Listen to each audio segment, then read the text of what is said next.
Alright, Instagram, you want to put up a partly false thing on my post? Well, here, let me educate you. First off, everything in that post was true. Period. Bottom line. You cannot compare an attack in 1835 to somebody blowing up the Capitol in 1983, especially considering they were trying to kill Republicans because they were outraged and thought that the American government was engaged in terrorist activities in foreign countries. Okay?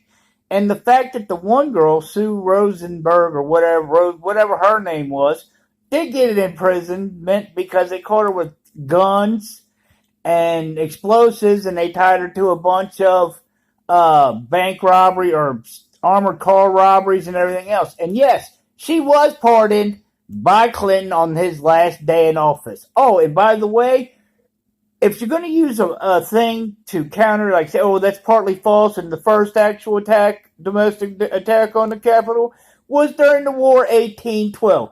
If it's wartime, you can't really consider it a domestic terror attack like the one in 1983 where they tried to blow, and actually they did do damage to the Capitol. If you're going to use articles to say this is partly false information, you should use articles that actually show it was partly false and not actually true. And then you're just picking and choosing information.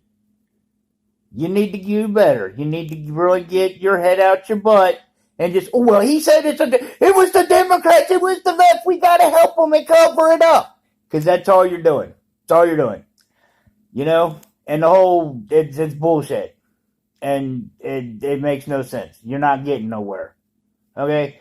If you use articles that prove a post was right, you're counterintuitive. Or is that the idea? Well, we'll just pretend we'll say it's false. So we can claim plausible denial? I don't know. Sounds fishy.